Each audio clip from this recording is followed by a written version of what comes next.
Okay, we're here at Point Cook, which is the WWII Museum in Australia, and with me is Brad Owen. And Brad's going to take us around some of the aircraft they've got in their display area. Morning, Brad. Good morning and welcome to Australia and welcome to Point Cook. This beautiful little aeroplane is the Royal Aircraft Factory SE-5A. It's actually a replica of a World War I fighting aeroplane, and these aircraft were one of the best British fighters of the entire First World War. The replica here just fills a gap in our collection. A number of these aircraft were operated by the RAAF in their earliest days from 1921 and were supplied out of First World War stocks by the British government.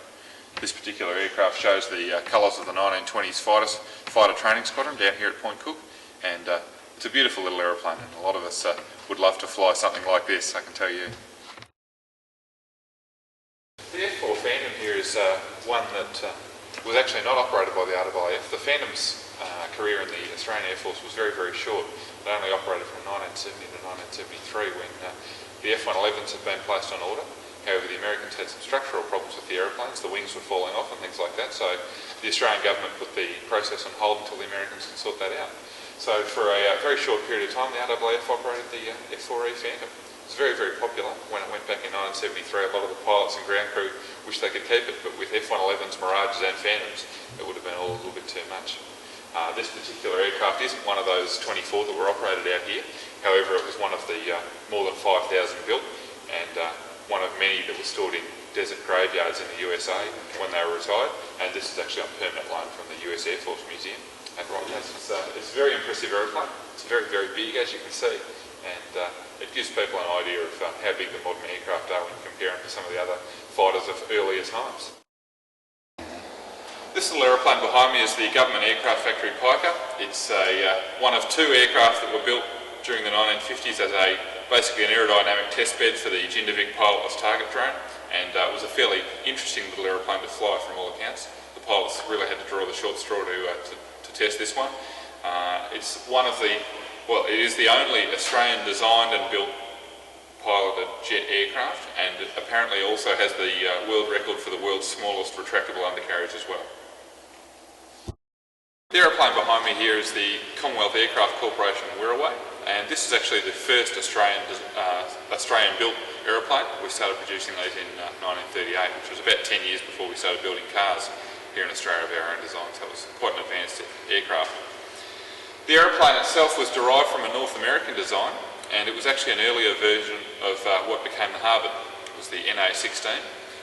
Compared to the Harvard, it's got slightly different shaped flying surfaces. The engine installation is different. It actually has a three-bladed geared engine and a variety of other bits and pieces that mark it out as slightly different to the Harvard. It was a little bit different to fly and had some very tricky sort of aircraft performance, whereas the Harvard was a little bit more straightforward. The aircraft next to me here is the de Havilland Australia FB-30 Vampire fighter, and you can see it's in a fairly distinctive paint scheme. This particular aircraft was one of about 56 that were configured as target towing aircraft during the 1950s after they were obsolete as a fighter aircraft, and we believe it's one of only two that were actually painted in the all-over striping colour scheme. This was to enable the fighter aircraft to distinguish the target being towed by this aircraft and hopefully not shoot their guns at this particular aeroplane as it flew along, towing the target behind it. This big machine is the consolidated PBY-5A Catalina. It's a American design 1930s era flying boat and amphibian in this case. These aircraft were used for a number of different roles by the Royal Australian Air Force, including air sea rescue, coastal patrols, anti-shipping strikes, and a variety of other bits and pieces during the Second World War. They were one of the workhorses in the South West Pacific campaign. This particular one was converted from a civilian classification across to the military sort of specification with the addition of the turrets and blisters, and that was all done up at RAAF Base Amberley by our restoration flight that we had up there. One of the prettiest aeroplanes in the RAAF Museum collection is this, the Hawker Demon. It's a two-seat fighter and army cooperation aircraft that dates back to the 1930s. This particular one only had a couple of years in Air Force service, starting in 1935. In 1937 it was on a mission down to Tasmania with a number of other aircraft from the same squadron when it crashed into a hillside.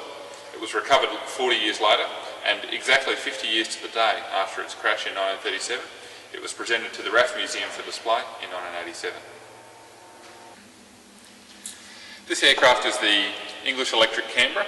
This particular one was actually built under licence by the general government aircraft factories here in Australia, and first flew in the 1950s as a bomber aircraft. They were used in Vietnam, and this particular aircraft served with No. 2 Squadron in the Vietnam War, and actually had an incident in combat with shrapnel passing through the nose of the aeroplane on one of their flights on a mission. This aircraft is a very, very nice example of the Canberra, and we actually engine run from time to time, depending on staff availability and whether we've got the special starting cartridges for the aeroplane. One of the most successful export programs of the Australian aviation industry was the Jindavic pilotless target drone. There were a large number of these built for not only use here in Australia by the Navy and the Air Force, but also the US, the UK and Sweden, believe it or not. And I've only been recently retired here in Australia, and the Raaf Museum has this very early example, which was used as a structural test bed here in Melbourne to determine the structural strength of the aeroplane. And also we have a later model one which is under restoration at the moment. The aircraft behind me here is the two-seat version of the Vampire. This was the RAAF's first jet training aeroplane, and the one that we have here is in the colours of one of our early aerobatic teams called the Telstars. The Telstars, like the Roulettes of today, were based at the Central Flying School at East Sale, and it's where our instructor pilots were taught how to be instructors, from being Air Force pilots and then teaching them how to instruct students so that they could go on and teach our new pilots how to fly their aircraft. This aircraft was actually restored down at East Sale by maintenance personnel down there, and it's one of several Vampires in the Raaf Museum's collection. The aircraft behind us is a World War II Boston bomber. It's a Douglas A-20, and this one was one of 69 that were operated by No. 22 Squadron during the Second World War. An interesting history. This particular one was originally ordered by the French, and the aircraft was sent from the US across to France, but by the time it got there, the Germans had already overrun France, so it was diverted to the UK. It was then put on another boat after the Brits decided they didn't really need it. It was sent down to the Dutch East Indies in Java. Java had fell by the time the boat got here, so it ended up in Australia. No. 22 Squadron was the only squadron that operated in the entire Second World War, and they're a bit of a one-off, and this is the only surviving RAAF Boston. The particular one was crash landed off the end of the strip at Goodenough Island in the sort of Southwest Pacific Theatre, and basically stayed buried in the grass and mud for all those years. And in the 1980s, the RAAF staged a number of expeditions to recover 5 airframes to rebuild, and they actually rebuilt 2 aircraft, one for the PNG government to put in their museum to say thank you for letting us access to have the aircraft wrecks, and this one for the RAAF Museum here at Point Cook. Behind me, the aircraft here is the Supermarine Walrus. This is one of only 4 survivors in the entire world of the Walrus type. It was designed by the same gentleman in the UK who drew the Spitfire, and you can see it's a little bit different in beauty to the Spitfire, which is a famous aeroplane. This is one of our most recent restoration projects. It was only completed a couple of years ago and has made way for the Mosquito in our restoration hangar. One of the things that we've done, you can see, is that we've finished the wing in a clear plastic film so that you get an idea of the wood and stainless steel construction that lies underneath the fabric of these early aeroplanes. And it just shows off another area of work that our volunteers and staff have done during the 8-year restoration of this aeroplane. The Walrus aircraft in RAAF service was originally brought in to operate off the Royal Australian Navy's light fleet cruisers. However, by the end of the Second World War, they were obviously obsolete, and this aircraft was sent down to the Antarctic in 1947 to act as an aerial spotter plane. It was unloaded at Heard Island, at Walrus Cove, as it was later titled, and the night after its first flight, a big storm came through, winds of up to 200 kilometres an hour, and it turned it into scrap metal on the beach. And it laid there until 1980, when the RAAF Museum recovered it for restoration, starting in 1993. The Bell UH-1B Iroquois that we have on display in this hangar is a very, very important aircraft. It was one of the earliest practical helicopters in the Air Force's service, but this particular one was one of 2 aircraft that did the ammunition resupply at the Battle of Long Tan in 1966, and it was probably the most significant Australian action of the entire Vietnam War, when a company of Australian troops was surrounded by about 3,000 of the enemy and had to fight their way out. This and one other Iroquois from the RWII's No. 9 Squadron basically did an ammunition resupply which enabled the Australian forces on the ground to hold until a combined Australian and New Zealand task force could come out from the base and reinforce them on the ground. This aircraft here, it's very unusual looking, is the Morris Farman Shorthorn. It's one of several aircraft that we used in the early days of the RAF at Point Cook, and this one started flying in 1915 down here as a pilot training aircraft at the Central Flying School. After retirement by the Australian Flying Corps in those days, in 1919, it was purchased by a gentleman living just in town in Port Melbourne, who went all around Australia and did joy flights with a number of those aircraft. He actually had 3, and did it somewhere in the vicinity of 70,000 flights during a 20 or 30 year period after the First World War. There's actually another survivor of the original Point Cook Farman Shorthorns, and that's actually in a museum in Canada, so we're very, very lucky to have so many survivors out of our 5 aircraft that were down here at Point Cook in the early part of the 20th century.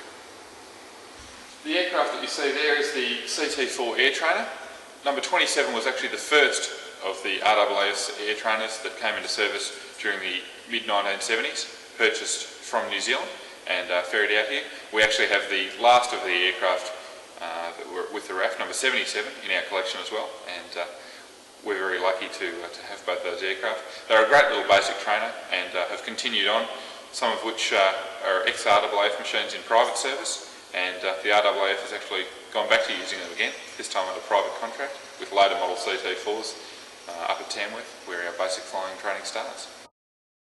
The MB326 Mackie, as it was called in RWIIF service, was a fairly long-serving jet trainer. It came in the 1960s and served right through till basically 2 or 3 years ago, when it was replaced by the British Aerospace Hawk as the lead-in fighter trainer for RWIIF jet pilots. This particular one is the first of 97 in RWIIF service, the majority of which were actually built here in Australia.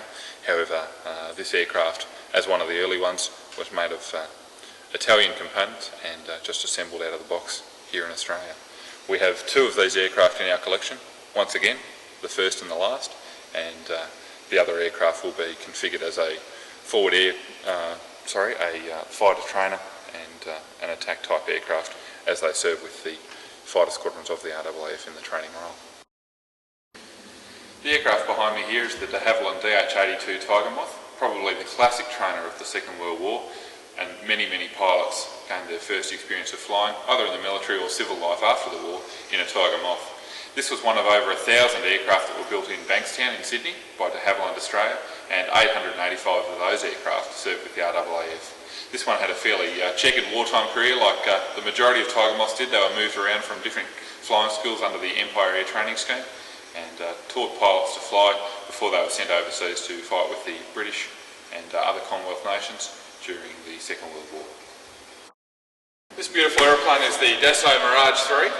These were the Air Force's great fighter during the 1960s, 70s and early 80s, eventually replaced by the FA-18, but this was our first Mach 2 capable aeroplane in RAF service. There was 100 of fighters and 16 two-seat versions of the Mirage in service, and they are our longest serving fighter aeroplane in RWIIF history. This particular aeroplane is a French design, and the first couple were actually built in France by the Dassault company. However, after that they were built by Commonwealth Aircraft Corporation and the Government Aircraft Factory here in Australia, and then test flown and ended service from out at Avalon Airport, which you might know from the big air show that we have out there. Behind me is the aircraft that in Australia broke the speed of sound for the first time. This is the prototype of the CAC Avon Sabre, slightly different to the American F-86 in that it had a different engine and different armament, and was basically a local redesign of the American product. In 1956, this aircraft broke the speed of sound overhead here at Point Cook, and that was the first time that the sound barrier had been broken in Australia. In addition to the prototype, we also have production versions of the Sabre in the Raaf Museum collection. The aircraft that my friends behind me here are working on is the CAC Wingeal. This is an Australian designed and built basic trainer dating back to the 1950s. It ended service in 1955 and served through till 1994 in the forward air control role. You can see it's very similar to the Provo, the British training aeroplane, of about the same period, and they were designed to a similar specification. Side by side, 2 to 3 seat training aeroplane, capable of aerobatics as well as being a nice stable basic trainer for people who are just taken to the air. The aircraft you see here has actually been set up to represent some of the maintenance training that the Air Force has done over the years, because we have to show a large range of Air Force activities, not just the flying and the aeroplanes. We have to keep the technical people happy as well. The UH-1B Iroquois was one of our earliest turbine-powered helicopters in RAF service. This is another example. This is actually the very first Iroquois that entered Australian service. Later model Iroquois, like the D model and the H model, are still in service with the Army today. And this one is in the Air Sea Rescue configuration that they were used for after retirement from Army cooperation duties. The aircraft that we have here is the Avro 504K. This is another replica that we have of a World War I and immediate to post-war training aeroplane from the earliest days of the RAAF. The British government gave 120 aircraft to the Royal Australian Air Force in the 1920s as the imperial gift. That was basically a repayment for all of the effort the Australian government had put in helping fight the First World War. And as a part of that imperial gift, we received 53 Avro 504K trainers, and they were used down here at Point Cook in the earliest days of the RAAF as an excellent training machine. It wasn't until basically the mid-1920s that these aircraft were about 12 years old by then, were replaced, and more modern aircraft like the Avro Cadet came on board and increased the performance of our training aircraft. And with me I have Murray Wallace. Now Murray's going to let us know a little bit about his beautiful machine here. Murray. Well, as obviously it's an ex-Air Force machine from the colour scheme. It's virtually original, bar for just one or two items the RAF moved at the sale. I bought it in '93 from the RAF at a public auction. Owned it ever since, so it's a careful two-owner aeroplane. I've enjoyed the aeroplane immensely. It's fully aerobatic, it's a delight to fly, and it's just good fun. If you like, I'll hand over to Ron now, who owns the second aircraft in the background, and he can give a brief description of his ownership. That's my aeroplane over there, number 49. So same as Murray's aeroplane, pretty much the same as Murray's given you. It's the same for me. We bought it at the same time, the same day, and pretty much for the same reasons. And we've kept them in their delivery, as you see now, pretty much the same as they were used in RAAF service. And that was the idea, in a lot of ways, to actually be able to demonstrate the aeroplane as they were used by the #1 Flying Training School. So we got permission to keep them as you see them now, pretty much as they were. And yes, I've enjoyed the aeroplane too. We come up to 11 years now, and we've had a pretty good run with them. Lots of fun, done lots of flying for the WWII and for ourselves, and yeah, they've been quite enjoyable. All right, well thanks for coming down. You've picked a good day, nice sunny day. You've been in through the museum yet?